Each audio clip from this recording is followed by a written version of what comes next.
अस्सलामुअलैकुम। कैसे हैं आप लोग। आज का जो हमारे टॉपिक है वो है chemical formula and it's type, यानी केमिकल फार्मूला क्या होता है और इसके क्या टाइप हैं, क्या अक़साम है। देखिए, हमने याद होगा अगर एलिमेंट के वीडियो में हमने ये बताया था कि जो एलिमेंट होता है एलिमेंट अच्छा, सबसे पहले ये सुन लें कि एलिमेंट हर एक चीज़ होता है जो कि प्योर हो और एक जैसे एटमों से बना हो, ठीक है। और जो एलिमेंट हैं ये तकरीबन 118 हैं और नेचुरली अकरिंग 92 है। और ये हमने वो टॉपिक में डिस्कस किया था कि एलिमेंट के लिए 1814 में बर्जीलियस एक साइंटिस्ट था, उसने एलिमेंट को रिप्रेजेंट करने के लिए सिंबल्स इस्तेमाल की थी। अगर मैं किसी एलिमेंट को रिप्रेजेंट करना चाहूँ तो उसके लिए उसने क्या किया, एलिमेंट्स को रिप्रेजेंट करने के लिए उसने सिंबल इस्तेमाल की।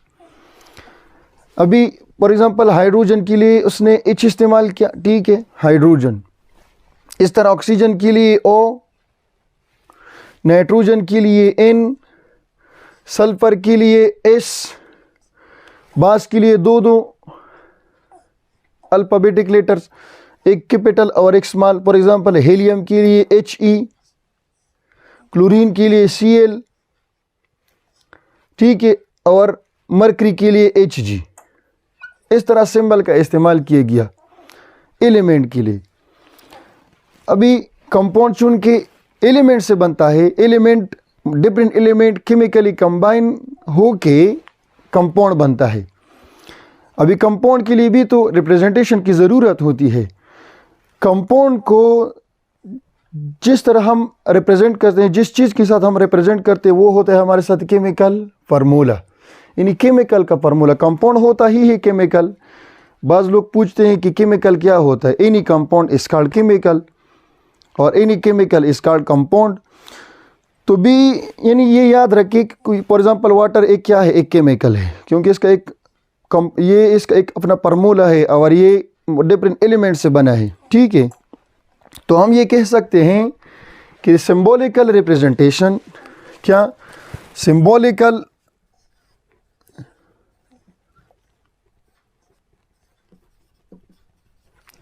रिप्रेजेंटेशन ऑफ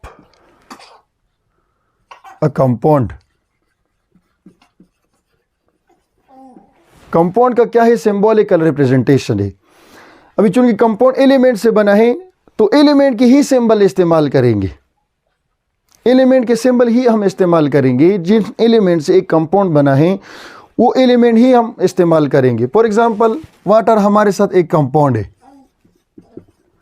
तो वाटर बना है हाइड्रोजन और ऑक्सीजन से, तो हम रिप्रेजेंट करते हैं H2O, दो हाइड्रोजन और एक ऑक्सीजन, ठीक है। अभी आप देख लें कि केमिकल फार्मूला हमको बताता क्या है, ये इसके रिप्रेजेंटेशन का मतलब क्या है। ये रिप्रेजेंटेशन, केमिकल फार्मूला का रिप्रेजेंटेशन का मतलब ये है कि एक तो हमें ये बताता है कि इसमें कौन कौन से एलिमेंट मौजूद है, इसमें कौन कौन से एलिमेंट है। अभी पानी में देखे, इससे हमको पता चलता है कि इसमें दो हाइड्रोजन, इसमें हाइड्रोजन और ऑक्सीजन, ये पता लगता है। दूसरा केमिकल फार्मूले से हमको ये पता लगता है कि फार्मूला जो है, फार्मूले में कितने हाइड्रोजन और कितने ऑक्सीजन है, ये भी हमको रेशियो हमको बताता है कि रेशियो मीन ये हाइड्रोजन और ऑक्सीजन का आपस में तनासुब। दो हाइड्रोजन लोगे, यानी दो हाइड्रोजन जब होंगे तो कितने ऑक्सीजन के साथ कंबाइन होगी, एक ऑक्सीजन होगा कितने हाइड्रोजन होंगे, इस तरह तनासुब बताता है, रेशियो बताता है। तो केमिकल फार्मूला एक तो सिंबॉलिकल रिप्रेजेंटेशन हो गया इन कंपाउंड का। दूसरा फार्मूला हमें ये बताता है कि इसमें कौन कौन से एलिमेंट्स हैं, और ये भी बताता है कि ये एलिमेंट जो हैं कितने कितने रेशियोज में हैं, इसमें जो मिलने वाले हैं, जो कंपाउंड जिससे बना है वो कितने कितने हैं, ठीक है। क्लियर। इसके अलावा कंपाउंड केमिकल फार्मूले के फिर टाइप्स है, 3 टाइप्स मेनली होते हैं। एक हमारे साथ होता है मॉलिक्यूलर फार्मूला, मॉलिक्यूलर फार्मूला। दूसरा हमारे साथ होता है एम्पिरिकल फार्मूला,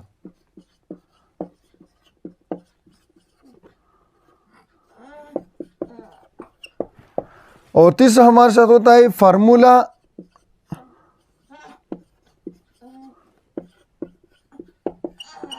यूनिट। ये 3 किस्म के फार्मूले हमारे साथ होते हैं, यानी केमिकल फार्मूले के टाइप्स है, मॉलिक्यूलर फार्मूला, एम्पिरिकल फार्मूला और फार्मूला यूनिट। देखिए सबसे पहले ये मॉलिक्यूलर फार्मूला और एम्पिरिकल फार्मूले जो हैं ये मॉलिक्यूलर कंपाउंड के साथ ताल्लुक़ रखते हैं, मॉलिक्यूलर कंपाउंड के साथ। मॉलिक्यूलर कंपाउंड को हम कोवेलेंट कंपाउंड भी कहते हैं, ठीक है, कोवेलेंट कंपाउंड। ये मॉलिक्यूलर कंपाउंड वो होते हैं जिसमें एक नॉन मेटल होता है,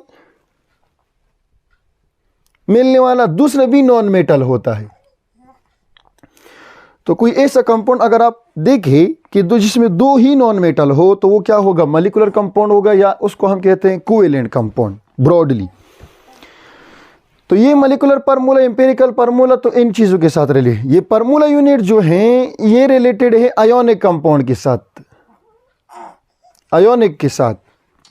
ये आयोनिक कंपाउंड का रिप्रेजेंटेशन है सिंबॉलिकली, ठीक है। अभी इसको बारी बारी डिस्कस करते हैं कि molecular formula, empirical formula, formula unit actually है क्या।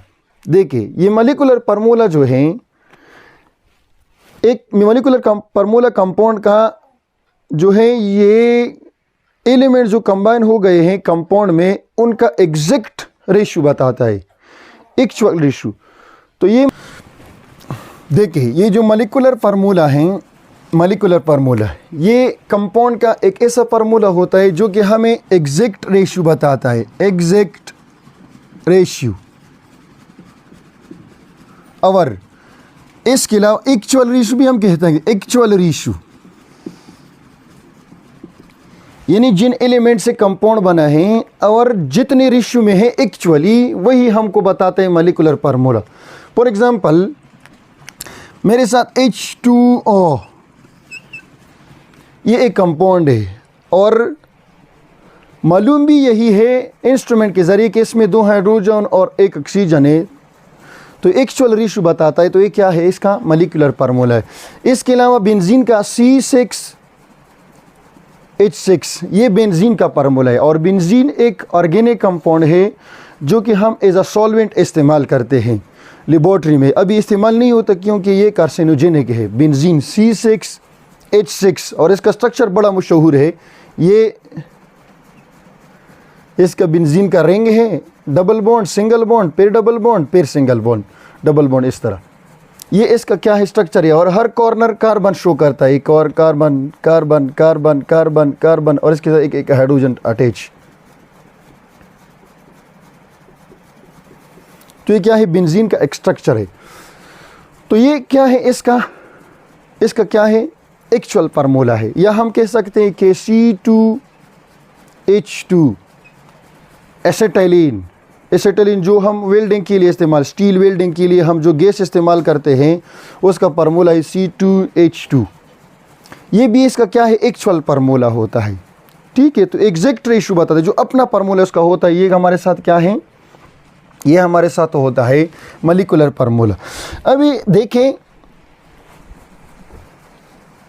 ये अगर आप देख ले, ये C6H6 C2H2 हम इसको मज़ीद सिंप्लीफाई कर सकते हैं, सिंपल होल रेशियो में कन्वर्ट कर सकते हैं। ये डिविजिबल, ये ऐसी रेशियो, फॉर एग्जांपल ये रेशियो देखें, ये इसका रेशियो है 6:6, इसका रेशियो है। इसको मैं नीचे लिख देता हूँ, C2H2 CH नहीं,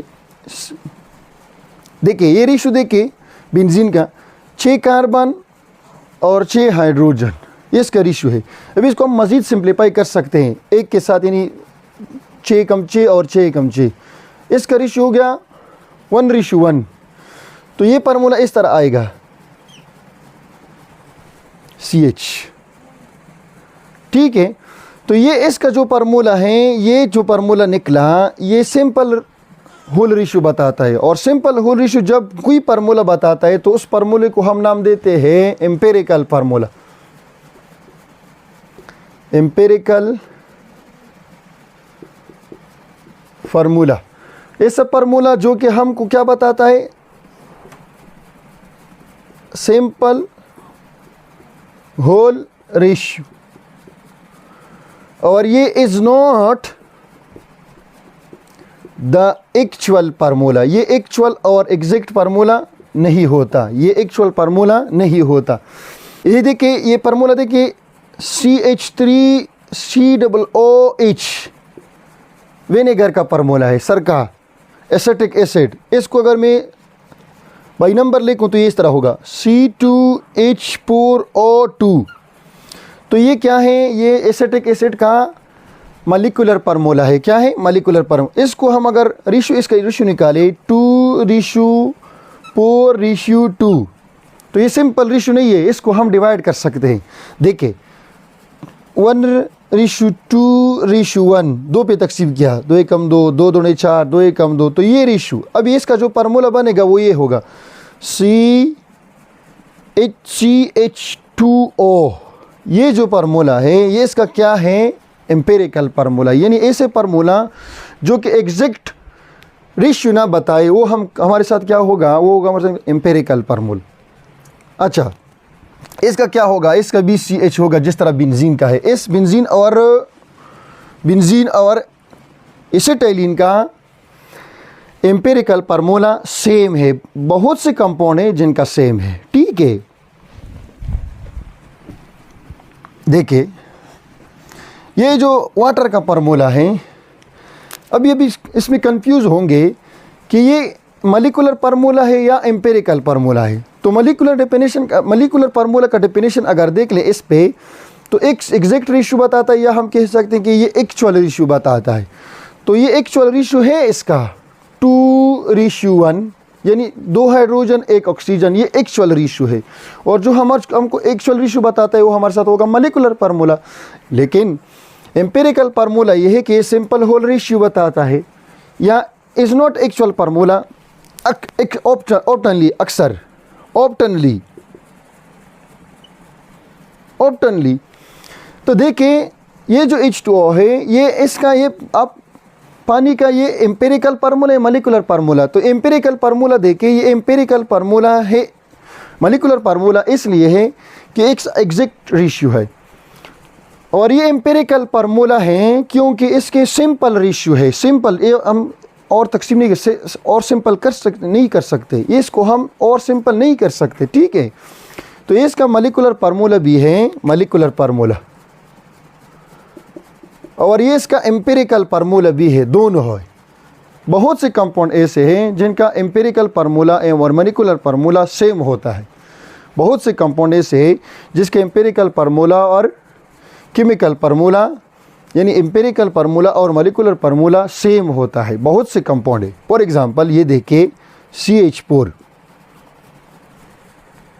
मीथेन, जो कि हम घरों में इस्तेमाल करते हैं, मार्श गैस भी इसको कहते हैं। तो ये क्या है, हमारे साथ एक क्या है, मॉलिक्यूलर फार्मूला भी है मीथेन का, और ये इसका एम्पिरिकल फार्मूला भी है, क्योंकि empirical formula simple whole ratio बताता है और मॉलिक्यूलर फार्मूला एग्जैक्ट रेशियो बताता है। तो ये दोनों एग्जैक्ट भी है, 1:4। और ये क्या है, सिंपल भी है, इसको हम मज़ीद तकसीम नहीं कर सकते। एक थर्ड किस्म का फार्मूला हमारे साथ जो कि है फार्मूला यूनिट, उसको थोड़ा समझते हैं कि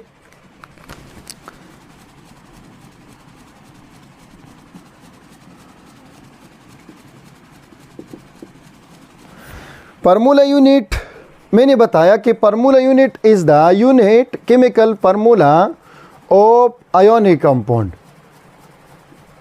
ये आयोनिक कंपाउंड का एक रिप्रेजेंटेशन है, सिंबॉलिकल। अभी मॉलिक्यूलर फार्मूला और फार्मूला यूनिट में एक फ़र्क तो ये वाज़ेह हो गया कि ये आयोनिक कंपाउंड के लिए होता है, और मॉलिक्यूलर फार्मूला या एम्पिरिकल फार्मूला जो होता है वो मॉलिक्यूलर कंपाउंड या कोवेलेंट कंपाउंड के लिए होता है। ये फार्मूला यूनिट हम अलग से क्यों इस्तेमाल करते हैं? एक क्वेश्चन ये है कि why formula unit not molecular formula, why formula unit? तो देखिए जो आयोनिक कंपाउंड होते हैं, आयोनिक कंपाउंड जो होते हैं वो तो बने हैं मुख्तलिफ एलिमेंट से। For example sodium chloride as example अगर मैं उठाऊँ, सोडियम क्लोराइड, देखिए अगर सोडियम क्लोराइड आप एक छोटा सा साल्ट का एक टुकड़ा ले लेते हो तो ये बहुत से यूनिट से बना होगा, बहुत से यूनिट। जिस तरह कि पानी में पानी का केस होता है, पानी में देखे, पानी में ये इंतहाई समझने की बात है। समझ ले, पानी अगर आप उठाए तो छोटे छोटे यूनिट हैं इनके पानी के, तो हर यूनिट हमारे साथ H2O अलग अलग एग्जिस्ट करते हैं। ये पानी अलग एग्जिस्ट करता है, इनके दरमियान पोर्स होता है, dipole dipole interaction, hydrogen bonding, van der Waals, जो भी आपका है, वंडरवाल फोर्सेस जो भी का है, इनके दरमियान पोर्स होता है, लेकिन ये एग्जिस्ट करते हैं। इसको हम H2O वाटर हम कह सकते हैं कि ये वाटर एग्जिस्ट करते हैं। लेकिन इधर अगर देखें तो इधर इस तरह नहीं होता कि एक यूनिट जिसको हम सोडियम क्लोराइड का है, दूसरा यूनिट जिसको हम सोडियम क्लोराइड का है, तीसरा यूनिट जिसको हम सोडियम क्लोराइड, ये इस तरह का नहीं होता। ये याद रखें। ये किस तरह होता है? अगर इसको आप देखें using X-ray diffraction, X-ray diffraction जिसको शॉर्टली हम कहते हैं XRD, एक टेक्निक है जिसके ज़रिए हम सॉलिड का स्ट्रक्चर मालूम करते हैं। सॉलिड में कौन से एटम हैं ये मालूम करते हैं, कौन से एटम है ये मालूम कर सकते कि एटम कितने करीब है, कितनी दूर है, और किस तरह अरेंज है, रेगुलरली अरेंज है। ये सब हम मालूम करते हैं एक्सरे डायफ्रैक्शन के साथ, XRD के साथ। तो ये जो यूनिट्स हैं ये इस तरह होते हैं। एक सोडियम है मसलन इस पर पॉजिटिव चार्ज होता है, तो इसके इधर भी क्लोरीन अटैच हो सकता है, इधर भी क्लोरीन, और आगे की तरफ एक क्लोरीन, पीछे की तरफ एक क्लोरीन। और इसी तरह ये सोडियम, इस तरह भी सोडियम अटैच होता है, इस तरफ भी सोडियम अटैच हो सकता है, इस तरफ भी सोडियम अटैच, AC भी अटैच है, इस तरफ उस तरफ। ये मज़ीद इसके साथ क्लोरीन, इसके साथ क्लोरीन, इसके साथ क्लोरीन, इसके साथ, ये एक जेंट स्ट्रक्चर, जेंट मीन एक बड़ा सा स्ट्रक्चर बनता है। तो ये एक छोटे छोटे डिस्क्रीट फॉर्म में अलग अलग नहीं रहते। जिस तरह की मॉलिक्यूल बस में एक दूसरे से अलग अलग रह सकते हैं, ये नहीं हो सकता कि आप इसको सिर्फ एक कोटाओ की सोडियम क्लोराइड के नहीं, एक बड़ा फार्मूला है। अभी एक बड़ा इसका स्ट्रक्चर आपने देखा होगा, यानी सही स्ट्रक्चर अगर देख ले तो ये क्यूबिक स्ट्रक्चर बनाता है। ये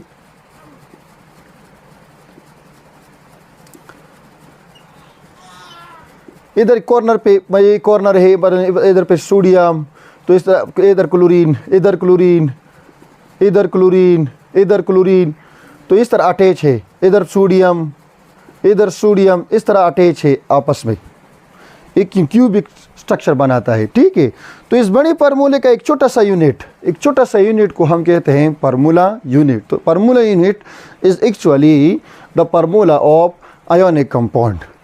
मेरे ख्याल में ये जो टॉपिक मैंने डिस्कस की आपको क्लियर हुआ होगा। अगर कोई डाउट हो, कोई मुश्किल हो, तो आप कमेंट में लिख सकते हो और पूछ सकते हो। वीडियो को अपने दोस्तों के साथ शेयर करें, और मैं इंतहाई कोशिश करता हूँ कि मैं जितना लो लेवल पे चल सकूँ उतना चलूँ, क्योंकि हाई लेवल पे मैं चलूँ तो जो ऐसे तबका जिसको केमिस्ट्री की समझ नहीं आती उस किस तरह समझेगा। तो जितना मैं कोशिश करता हूँ लो लेवल पे चलूँ, बेसिक क्लियर हो जाए, फंडामेंटल क्लियर हो जाए, बुनियादें वो क्लियर हो जाए, तो फिर केमिस्ट्री आगे पढ़ना, केमिस्ट्री को आगे समझना बहुत ही आसान हो जाएगा। ठीक है, तो आज के लिए इतना ही। इंशाल्लाह अगले लेक्चर में मिलेंगे इससे अच्छे टॉपिक के साथ।